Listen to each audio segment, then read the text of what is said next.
America prepares for more Black Lives Matter allied chaos as the Chauvin trial ends, and the media continue to make excuses for insurrection from the left. I'm Ben Shapiro. This is The Ben Shapiro Show.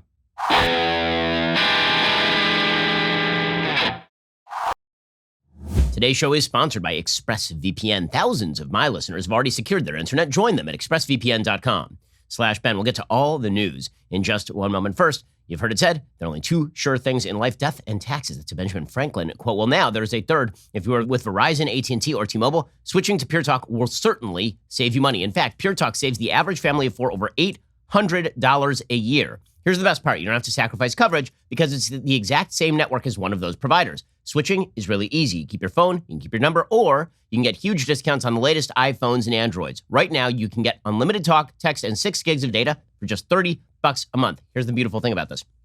If you go over on the data, they're not going to charge you for it. So all of these big wireless companies, they'll tell you need unlimited data.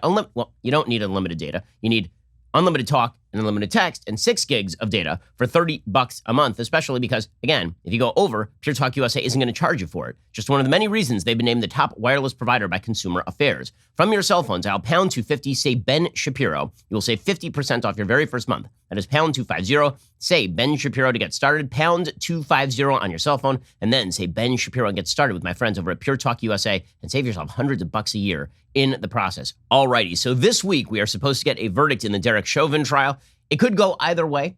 I mean, that's just a frank assessment of the way the evidence was presented. I thought the defense presentation was frankly kind of weak. I thought the prosecution presentation, as I mentioned, was frankly kind of weak. I think the defense may have been better off just saying the prosecution didn't prove its case. The prosecution did not prove beyond a reasonable doubt that Derek Chauvin committed either second or third degree murder or manslaughter. And I think they might have gotten away with that because the fact is that the prosecution case did not really get all the way there in terms of causation. There was serious question as to whether George Floyd died of excited delirium, whether he died of a drug overdose, whether he died of his pre-existing heart condition. There's serious question as to whether Derek Chauvin used a level of force that was unjustified under the circumstances to the extent that he would be prosecuted for manslaughter. All of that may be true, maybe not. There's certainly doubt. And so for a jury to find reasonable doubt in all three of these charges would not be completely wild. It would be kind of wild to me if you were convicted of murder on these charges. The manslaughter charge is the one that seems like the most likely scenario would be a conviction. Andy McCarthy over at National Review has sort of a similar assessment of the evidence, that if you were on the jury, he thinks maybe he might vote in favor of manslaughter, but probably not in terms of the actual murder charges. The judge is going to lay out the jury instructions, and those are going to make a large difference in terms of how the jury finds, presumably, if the jury has listened to the case.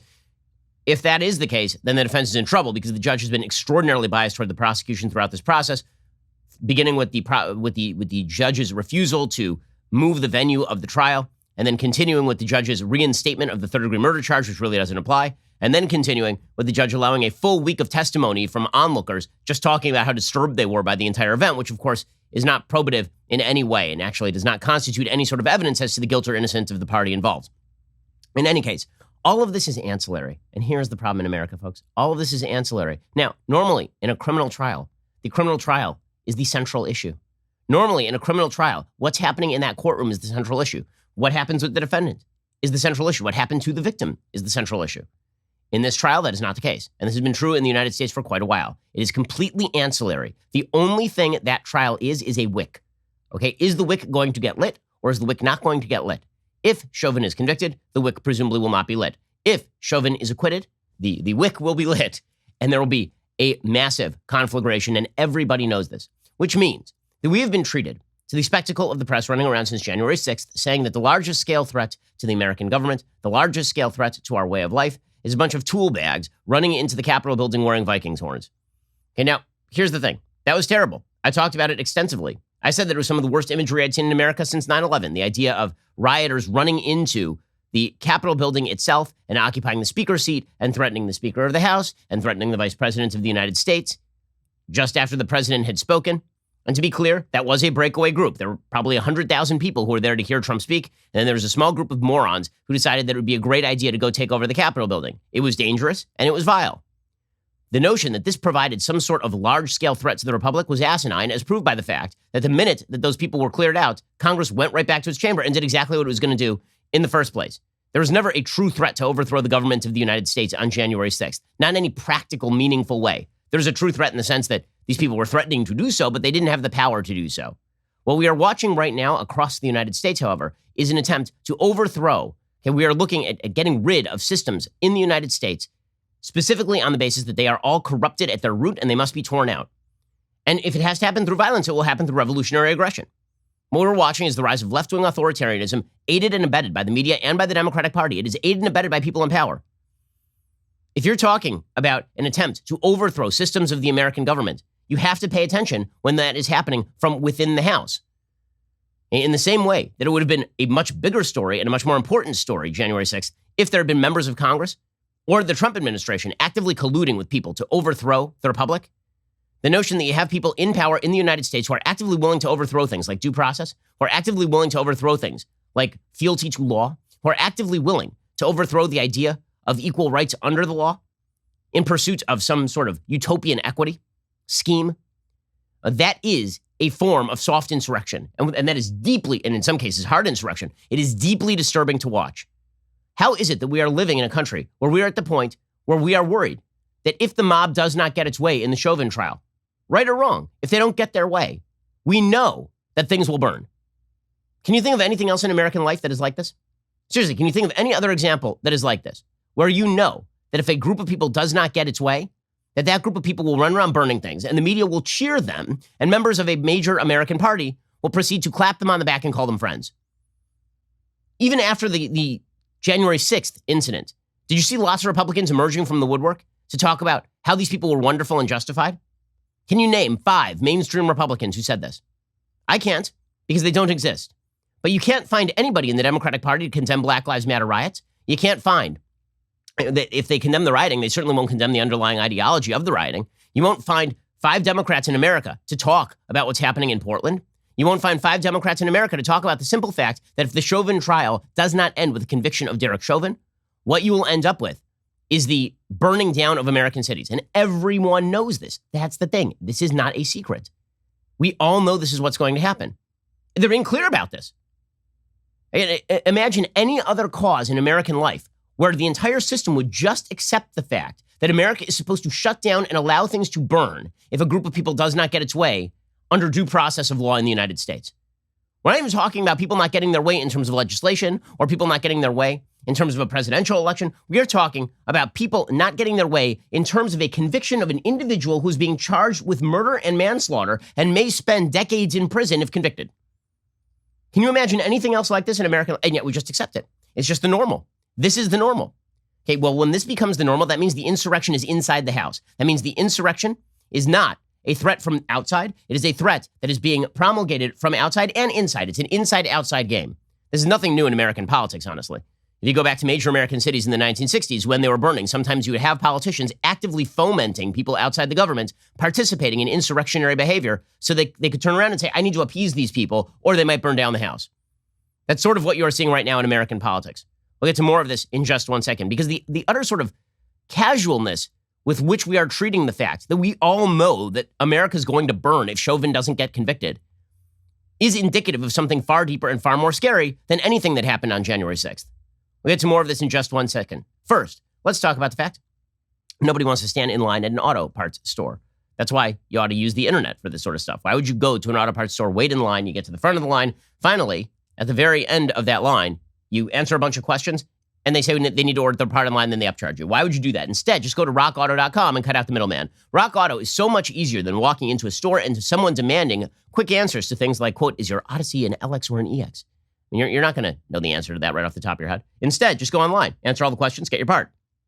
RockAuto.com always offers the lowest prices possible rather than changing prices based on what the market will bear like airlines do. Why would you spend up to twice as much for the same parts? RockAuto.com is a family business. They've been serving auto parts customers online for 20 years. Go to RockAuto.com, shop for auto and body parts from hundreds of manufacturers. Best of all, prices at RockAuto.com are always reliably low, and the same for professionals and do-it-yourselfers. Why spend up to twice as much for the same parts? The RockAuto.com catalog is unique, remarkably easy to navigate. Quickly see all the parts available for your vehicle. Choose the brands, specifications, and prices you prefer. Amazing selection, reliably low prices, all the parts your car will ever need. RockAuto.com. Head on over to RockAuto.com right now. See all the parts available for your car or truck and write Shapiro in there. How did you hear about us box so they know that we sent you? Okay, so according to Axios, Minnesota is waking up to images of an occupied city on Monday as the city and the world awaited a verdict in the Derek Chauvin trial. Residents running errands, picking up dinner, and heading to the dog park in recent days encountered heavily armed National Guard troops stationed throughout the city. Some streets downtown are barricaded as far from the courthouse as Hennepin Avenue, and even more businesses across Minneapolis and St. Paul are boarded up. Now, we've been treated to the narrative from the left that all of Washington, D.C. had to be enclosed in barbed wire because of the threat of January 6th. And then it turns out that the Capitol Police officer, the next Capitol Police officer who was murdered by somebody attempting to do harm to the system, was in fact a member of the Black Hebrew Nationalists, I believe, right? He was a radical Nation of Islam follower or something. Can't remember his exact affiliation. He certainly was not a white supremacist. Okay, and that story just disappeared. Blip, gone. Right? Nobody paid attention to it because it didn't fit the narrative. But the idea behind the barbed wiring of the Capitol was that this was January 6th was an ongoing, ever-present threat. Remember, we were told in the aftermath of January 6th that on Inauguration Day, there would be giant protests around the country and things would burn. Didn't happen. Okay, but we all know that major American cities are going to burn because major American cities are already burning, thanks to the Derek Chauvin trial and because of police incidents with people of color. According to Axios, for months, officials and residents have braced for the possibility of more unrest at the culmination of the trial. Operation Safety Net, a centralized command of state and local law enforcement, was formed to prevent a repeat of the fires and looting that followed George Floyd's killing last summer. But the jury deliberations, which will begin following Monday's closing arguments, are coming at an especially fraught time. The police shooting of 20-year-old Daunte Wright in Brooklyn Center has already raised heightened community tensions ahead of the verdict. Crowd control tactics, including tear gas and other less lethal munitions, and treatment of the press sparked intense backlash from protesters, local lawmakers, even doctors. The Minneapolis City Council passed a largely symbolic resolution on Friday seeking to rein the operation in. Some activists and local lawmakers are calling on Governor Tim Walz and mayors to dismantle Operation Safety Net altogether, right? These are people who are fine with people rioting and looting. Businesses remain on edge. Last week's crime spree targeting Twin Cities establishments rattled many. Given those stakes, leaders in the business community are also defending Operation Safety Net. Minneapolis Regional Chamber CEO Jonathan Weinhagen told Axios, quote, "Safety Net has been effective and efficient and done the work it was supposed to do. But that does not mean that things aren't going to shut down. They are shutting down." According to ESPN, the NBA has instructed teams to be vigilant about the impact of a potential verdict this week in the Derek Chauvin trial for the death of George Floyd in Minneapolis, including the possibility of game postponements, sources told ESPN. The looming specter of possible protests, civil unrest, and team reactions in the aftermath of a verdict has the league office preparing for the prospect that a night or two of league games could be postponed this week, sources said. Used to be, by the way, in the United States that only a natural disaster or a world war would actually postpone national games like this. But now, anytime there is a controversial verdict on a racial issue, we have to postpone NBA games. The Minnesota Timberwolves and Brooklyn Nets postponed a game last week after the police shot an unarmed black man, Daunte Wright, during a traffic stop in Brooklyn Center, Minnesota. The Timberwolves started a 4-game, 7-day Western Conference road trip on Sunday in Los Angeles. The NBA and WNBA postponed a full slate of playoff games after another black man, Jacob Blake, was shot by police in Kenosha, Wisconsin, during the NBA restart in Orlando, Florida. The Milwaukee Bucks boycotted a playoff game against the Orlando Magic, triggering a full stoppage of league games for 3 days. That was not because of fear of violence. That was because members of the league decided they were full on in favor of people burning things and rioting and looting, apparently, in favor of Jacob Blake, a man who had been accused of digital rape and who, by the way, pulled a knife on police officers. So we are now living in a situation in which any incident that is portrayed by the media as a racial injustice is cause for cities to burn and NBA games to be postponed. And by the way, public schools to go distance. According to Minnesota CBS Local, in anticipation of a verdict in the Derek Chauvin trial next week, Minneapolis Public Schools said in a letter to families that all grades will transition to distance learning Wednesday through Friday. So children are being forced home from school. By the way, doing amazing work on behalf of black children in Minneapolis, sending them home from public school. That's probably good for the kids. Right? You send them home because things are great. Keeping kids out of school, that's the solution. So they're shutting down all the schools between Wednesday and Friday because of the Chauvin trial. What does this mean? It means mob justice is likely to rule in the Chauvin trial, which is bad for Derek Chauvin. It also means that we're living in a country where we all expect that mob violence is going to break out when things don't go the way that the mob wants. That is not something that should be expected in a country that has rule of law. If you have a few things that you can expect as a citizen of the United States. One should be you can expect a certain level of safety and security in your community, not just from cops who are supposedly the deep abiding threat to your community, which is a lie. But you should be able to expect that your community is not going to go up in flames. You ought to be able to expect that every time there's a criminal trial or a shooting without any evidence, by the way, because we've seen riots and looting after incidents that don't even end with a trial because it turns out that the shoot was good. We all know how this is going to go. The fact that we expect this is, number one, the soft bigotry of low expectations for Black Lives Matter protesters / rioters, and number two, part of a full-scale belief by the left that this is just the armed insurrectionist wing of a broader movement that ought to lay low America's institutions and ideologies. But these people are just a little too passionate. They're not bad. They're not truly bad. They're just passionate. They're not doing anything that's truly wrong. They're just raging out of control because, after all, this rage is justified.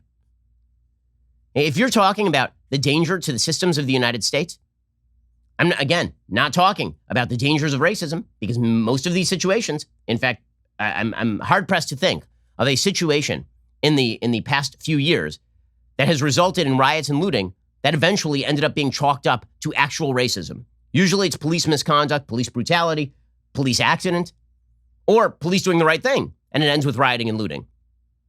But the systems that people wish to tear down are systems of due process of law, systems of individual justice, and systems of private property. These are systems that BLM explicitly opposes in many cases. And private property being one of them, unless you're Patrisse Cullors buying a $1.4 million estate in Topanga Canyon with all the white folks. And again, aided and abetted by the institutions in our society. Corporations are mirroring this. The media mirror this. Joe Biden mirrors this. Sure, your politicians who don't want to see things burn because it makes them look bad will say a word every so often. Joe Biden will say, I don't like rioting and I don't like looting. How about this? How about say that the police are not going out and willy-nilly shooting black people for no reason? Instead, you have Joe Biden out there saying that black people are being targeted by the police on the basis of race, that America has a systemic racism problem within its police. Of course, he switches his tune every time a police officer is killed. Then he'll stand by the casket and talk about how wonderful police officers are. But that's not the overarching message as to how he thinks the system of policing in the United States works. This coming from a man who sponsored the 1994 crime bill. Okay, we'll get to more of this in just 1 second, because if you are talking about the real insurrection inside the United States, the most dangerous insurrectionists and their enablers, that is not happening in terms of the January 6th QAnon crazies. Okay, that is happening from a mainstream ideology that has taken over the Democratic Party and that is rife in the media and rife in the universities and is being cudgeled into the corporations, into the corporate culture.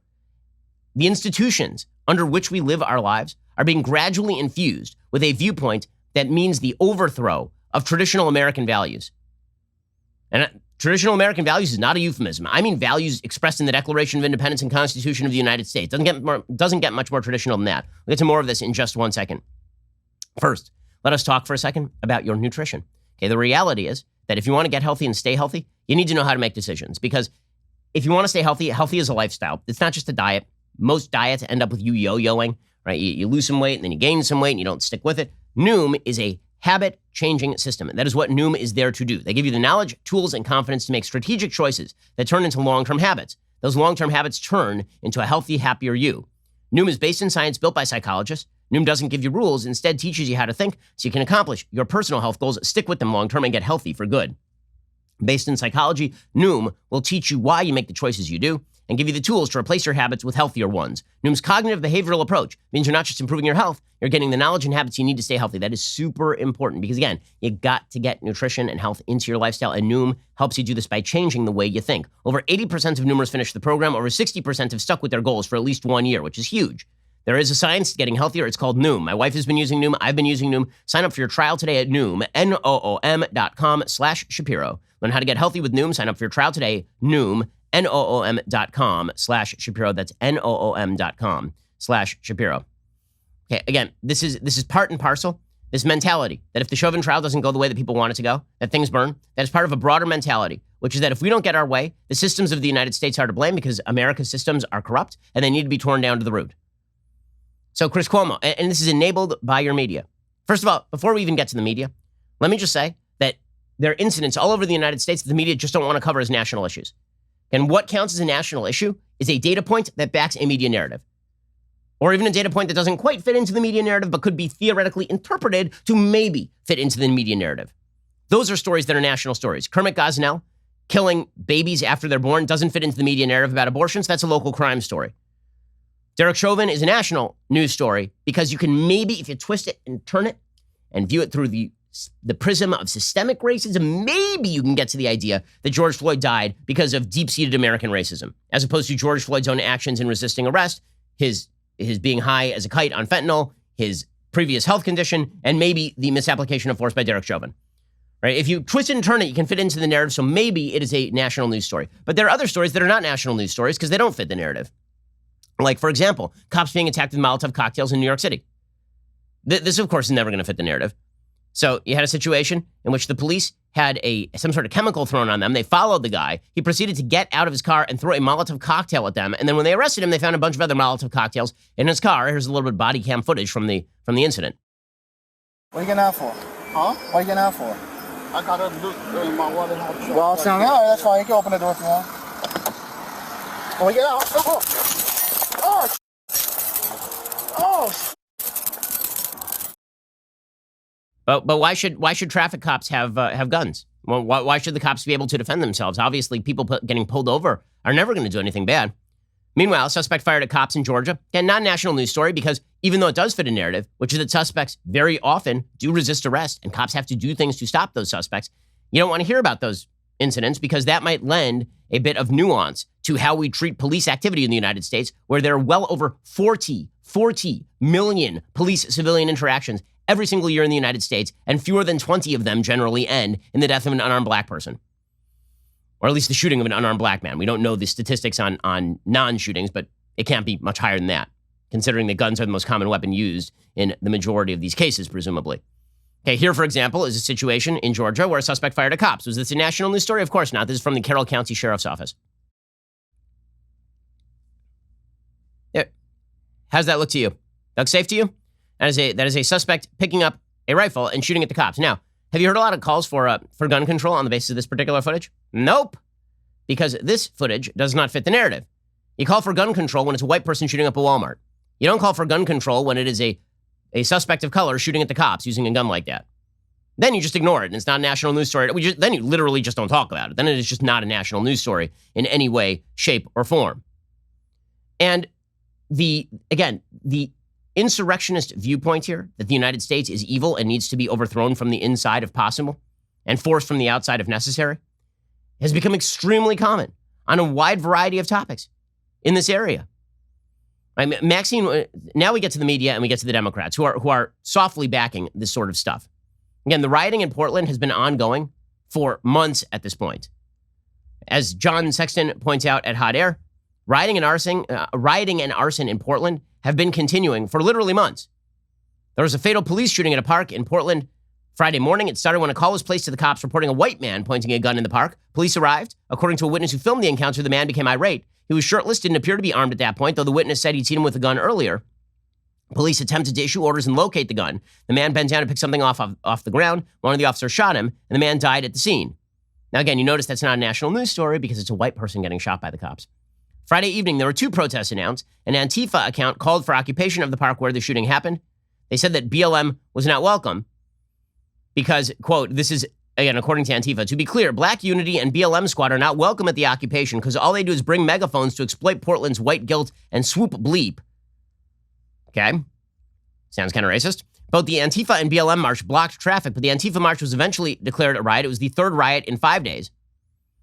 And of course, had the footage because this is some of the stuff that he covers. You can see Portland burning.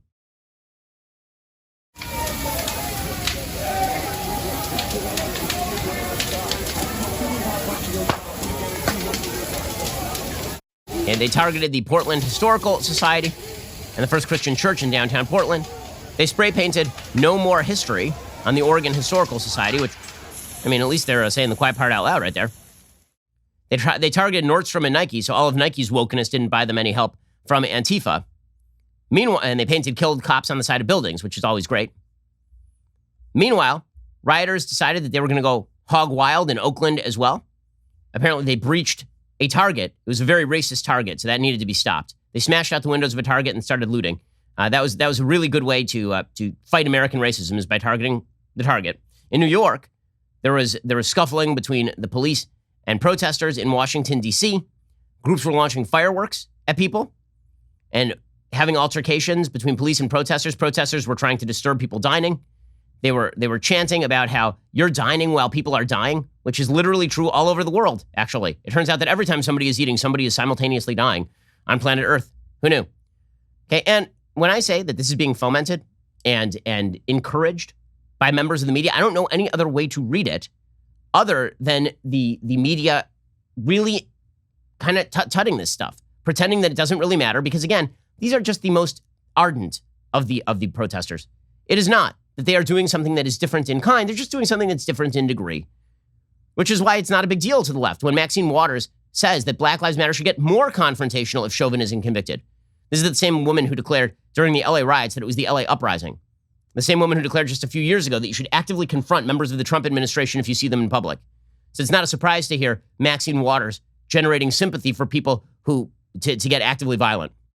We've got to fight for justice, but I am very hopeful, and I hope that we're going to get a verdict that will say guilty, guilty, guilty. And if we don't, we cannot go away. What should protesters do? Well, we got to stay on the street, and we've got to get more active. We've got to get more confrontational. We've got to make sure that they know that we mean business. They have to know that we resist a verdict in a court of law, that we resist this. Hey, how's that anything but sympathy for people who are rioting and looting? I'm having a hard time finding any rational interpretation here other than that. We have to get more confrontational. We have to stay on the streets. Imagine if Republican lawmakers had said the exact same thing in the aftermath of January 6th. Can you name any who did? Seriously, I can't. Maxine Waters has been saying this stuff for 30 years in Congress, and not a Democrat will condemn her. Not one.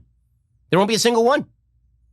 Meanwhile, the media providing cover for this sort of stuff, even in soft ways.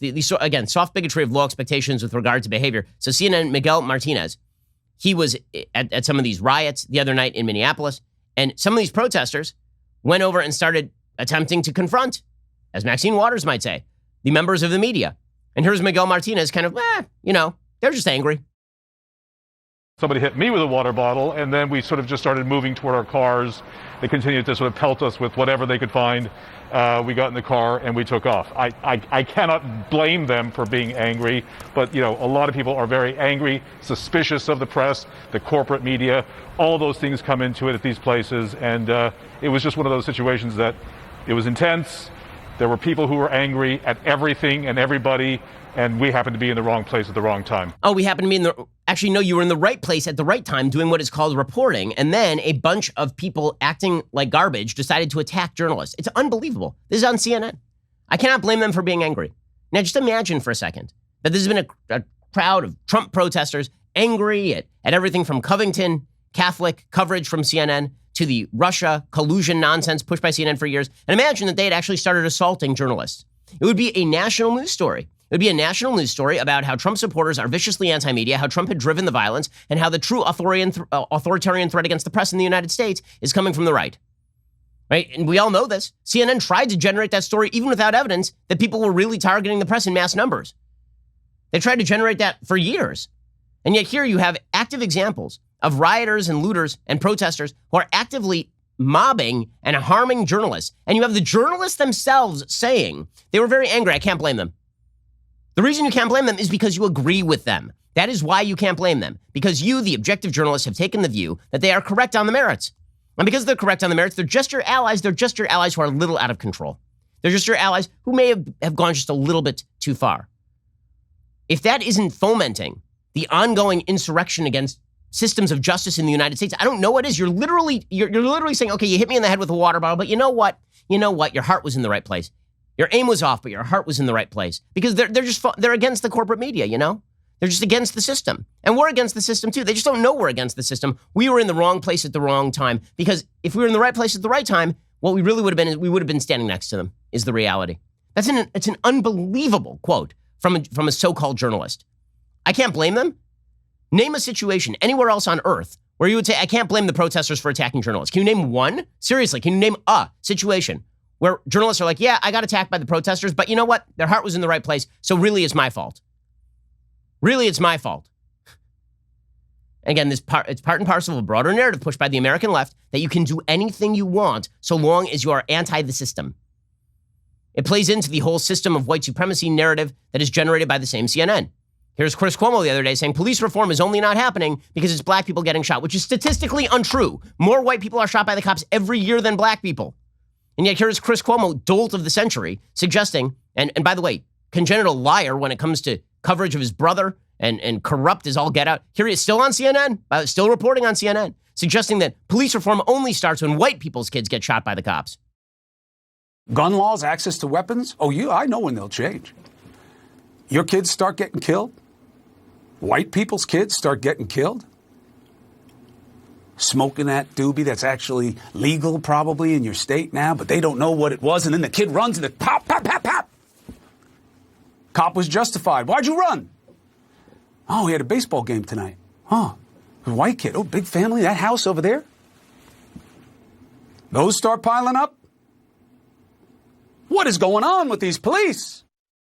What a joke our media are. And not just a joke, dangerous. They're not, it's not a joke because it's serious. They're just, this is dangerous stuff. They're fomenting narratives about the United States that are untrue. And in the process, they're making excuses for people who are rioting. And they've been doing it for months. Okay, this is nothing new. They've been doing this going back a year. They were making excuses for the mostly peaceful protests that were breaking out all around America's cities. Okay, by the same standard that what was going on in Kenosha, Wisconsin, or LA, or Washington, or Chicago, or New York, or any other major American city that broke into flames during the George Floyd riots. By that same token, January 6th was a mostly peaceful protest because most of the people there didn't go into the Capitol building. That is not how that bleep works. Okay, but the media, again, they are invested in this lie. They are invested in the insurrectionist cause, which again is to tear down equal systems of justice in the United States, due process of law in the United States, individual rights in the United States, a belief that we should be treated as individuals in the United States, a belief that you have actual rights to your property and against government. Right? All that has to be torn down. And if that means incentivizing a few people to go loot a Foot Locker, then you know what? That's just the way things are going to go. If it means incentivizing Minneapolis schools to shut down for 2 days so kids can't go to school, no problem. If it means making sure that NBA games are canceled, if it means making sure that we all are on notice, we, the American citizen, the body politic, we are on notice that should this trial go the wrong way, your city burns, and we will just cover it. And if we get hit in the coverage by the rioters, that's our fault, guys, because they're really good-hearted. They're just angry. They're just angry. They're complicit in this. They're fomenting this. Okay, that does not mean that they are individually responsible for people going and committing criminal acts because, again, human beings have agency. But you are part of a broader movement that makes excuses for this crap. No question. Because you're doing broader good, right? That's the idea. And it's our politicians, it's everybody from Maxine Waters. When Joe Biden proclaims that America is systemically racist and its police are systemically racist, but by the way, don't riot and loot, how do you think people are going to take that? When you make excuses for people being on the streets and rioting and not protesting, rioting and looting, when you make excuses for them by saying things like the media are saying, well, they're just angry. They're just angry. It would be better if they didn't riot and loot, but they're angry. And let's be frank, our police are bad. What do you think is going to happen? Seriously, how stupid do you think the American people are? We now have an expectation that this is going to, an expectation, not it happens and we're shocked. Not it happens and we react by going, what the hell is going on? This happens and we expect it. It is like the sun rising in the east. Every time there is some sort of racial, not even racial incident, a projected racial incident by the media, we know things will burn. That's part of the system now. The insurrection is part of the system now. Okay, which means that things happen and we're not even surprised at them anymore. Things that should be surprising and shocking are not surprising to us. For example, the former Santa Rosa home of Barry Broad, this is Santa Rosa CBS reporting. Barry Broad testified as a defense witness in the Derek Chauvin murder trial. It was smeared, his former home, was smeared with animal blood. A severed pig's head was dumped on the front porch in an early Saturday morning vandalism attack. Don't worry, it's not a national news story, guys. Not a national news story, because after all, he did testify for the defense. Now imagine that one of the witnesses in the George Floyd killing had a white supremacist arrive on their doorstep, paint it with blood, and dump a pig's head on the doorstep. Would that be a national news story, you think? Would that lead news coverage for a week? You bet. But Barry Broad testifies for the defense, and somebody covers his former home where they thought he lived in blood and dumps a pig head on his front door. No problem whatsoever. Investigators believe the vandals thought that Broad still lived at the residence, but he hasn't been a Santa Rosa resident for a number of years. Just beautiful, beautiful stuff happening in our country. And all this is all part of the healing. Don't you feel the healing breaking out? When I say the media are complicit in this sort of stuff, I mean they're complicit in this sort of stuff. Jason Wen is an Emmy-nominated investigative reporter in Utah for ABC. He tweeted out a picture of a man entering a home in Utah. It was reported by The Guardian as well. Okay? The picture of the man. What did this man do? He was a Utah paramedic. He had the temerity to donate, I believe, $10 to Kyle Rittenhouse's defense in Wisconsin. Kyle Rittenhouse, of course, is the 17-year-old who shot and killed a person during the Kenosha, Wisconsin riots. He claims in self-defense, and the tape tends to back him up. Somebody donated money to his legal defense fund. The media went to his door and took a picture of him entering his house. This is not journalism. This is activism, which is, of course, why the journalists you're seeing are fully in league with the activists. They're like, we're on the same side, man. I'm just holding a camera. We know. Alrighty, coming up, we'll get into the broader argument, which is that everything in America is racist. America's history, America's institutions, everything in America is and that justifies the insurrectionist attitude that we are seeing throughout the media, throughout our politics, and on the streets of the United States. First, it's almost time for another new episode of Candace. This week's special guest, Dana White, president of the Ultimate Fighting Championship, which is the largest mixed martial arts MMA organization on planet Earth.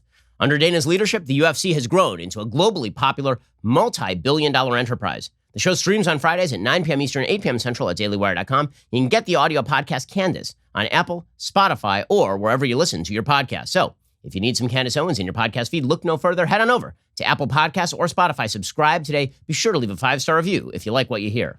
You can also become a Daily Wire member by going to dailywire.com/subscribe. We have a ton of great content, including our new show, my new show, Debunked. It also airs every Friday, in which I take a leftist myth and debunk it. Again, if you're not a member, go to dailywire.com/subscribe. Join today. By the way, we need your membership because the reality is that the big tech companies want to toss us offline, right? I mean, they want to toss everybody on the right offline. The way that you protect against that is by becoming a member so that we can continue to bring you the content you want, and we just go right around their systems. Go to dailywire.com/subscribe. Join today. You're listening to the largest, fastest growing conservative podcast and radio show in the nation.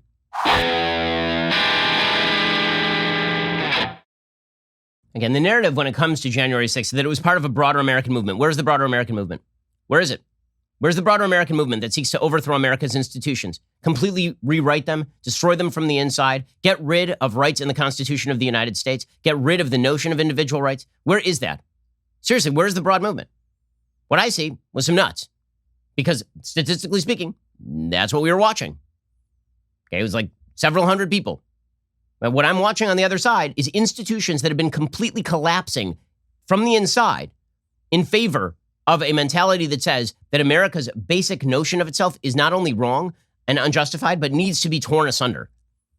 Okay, which is why you have people like L.Z. Granderson appearing on ABC's This Week saying that America continues to be white supremacist. In terms of Marjorie Greene and that particular caucus, in denouncing her, many Republicans talked about how America wasn't built on these ideas. The reality is this country was built on white supremacy. And the reason why she supported is because white supremacy is still very much a part of the American fabric. So until we can acknowledge that, we're going to constantly be addressing these racial issues, particularly as it pertains to immigration. We're going to have to end there, but you made your point. And Martha Raddatz, everybody here is nodding along. It's very important that everybody nod along to all of this nonsense. Because if you don't nod along, this means that you're not woke. It means that you don't understand America's horrific history with race. It means that you're not part of the movement if you don't nod along to this sort of stuff. By the way, what L.Z. Granderson is referring to there is the fact that some of the more right-wing members of the Republican caucus, including fringe members like Marjorie Taylor Greene, who have posited that they wanted to create an America First caucus. That America First caucus was supposed to work toward an infrastructure that reflects the architectural, engineering, and aesthetic value that befits the progeny of European architecture, right? Basically, people saying they don't want brutalist architecture. They want to see, things that look like classical Roman architecture, sort of the architecture that has traditionally characterized Washington, D.C. Also, the 7-page document outlining the vision of the proposed America First caucus mentioned the term Anglo-Saxon. They talked about Anglo-Saxon heritage. And this was treated, of course, as evidence of deep, abiding American racism. Because how dare you mention Anglo-Saxon heritage? I have a piece of awkward news for folks. When it comes to the law and our systems, those are of Anglo-Saxon extraction. They just are. Anglo-American legal systems have been discussed by virtually every American president, including, by the way, Barack Obama, who not all that long ago was talking about the importance of habeas corpus on the floor of the Senate and talked about our Anglo-American legal heritage. Weird, because it must be a racist, that Barack Obama. The world is watching what we do here today in America. They will know what we do here today, and they'll treat all of us accordingly in the future. Our soldiers, our diplomats, our journalists, anyone who travels beyond these borders. I hope we remember this as we go forward. I sincerely hope that we can protect what's been called the Great Writ, a writ that's been in place in the Anglo-American legal system for over 700 years. By the way, you can see how all of this has shifted over the course of time for the Democrats, how terms that are not racist are now being treated as racist. If you believe that Anglo-Saxon heritage is somehow a rip on people who are not of Anglo-Saxon extraction, I'm Jewish, okay? I have no dog in this Anglo-Saxon heritage routine. Right? I'm of Jewish extraction. So I, like Antonin Scalia, am not somebody who feels that that particular ethnic description fits me. But here's Antonin Scalia, an Italian, talking about how Anglo-Saxon heritage has shaped the United States. This is not a matter of historical conjecture. This is a matter of historical fact. Here, you can call it racist as much as you want, but the simple fact is that there are many good things about our Anglo-Saxon heritage.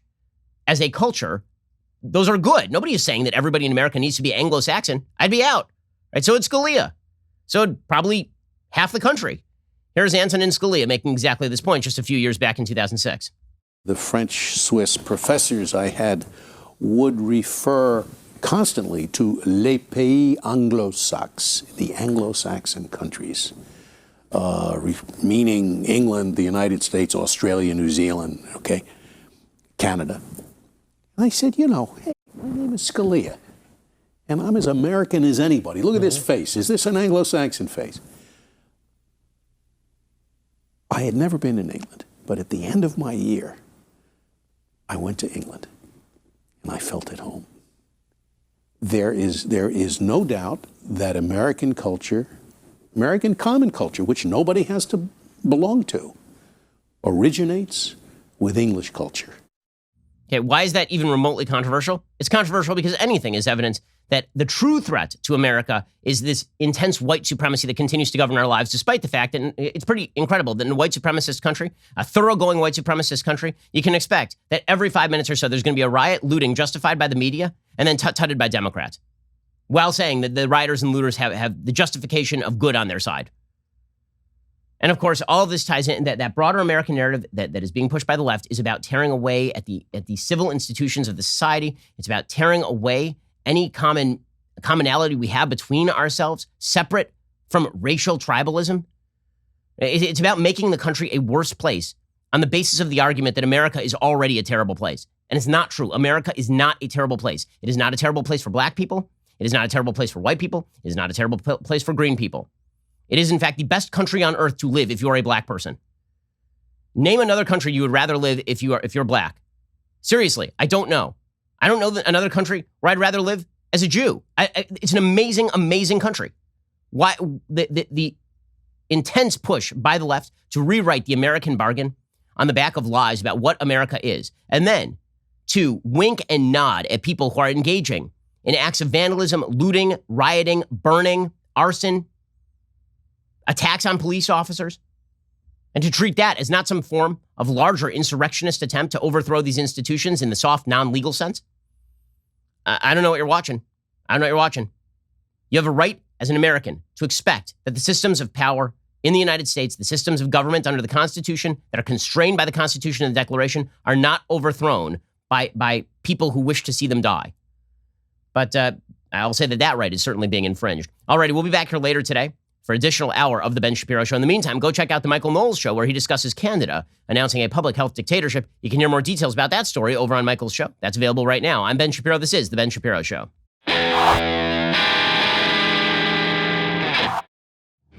The Ben Shapiro Show is produced by Elliot Feld, executive producer Jeremy Boring. Our supervising producer is Mathis Glover, and our assistant director is Pavel Wydowski. Editing is by Adam Sayevitz. Audio is mixed by Mike Coromina. Hair and makeup is by Fabiola Cristina. Production assistant is Jessica Kranz. The Ben Shapiro Show is a Daily Wire production. Copyright Daily Wire 2021. Maxine Waters calls for more leftist street violence. The public health regime becomes permanent and Anglo-Saxons get canceled. Check it out on The Michael Knowles Show.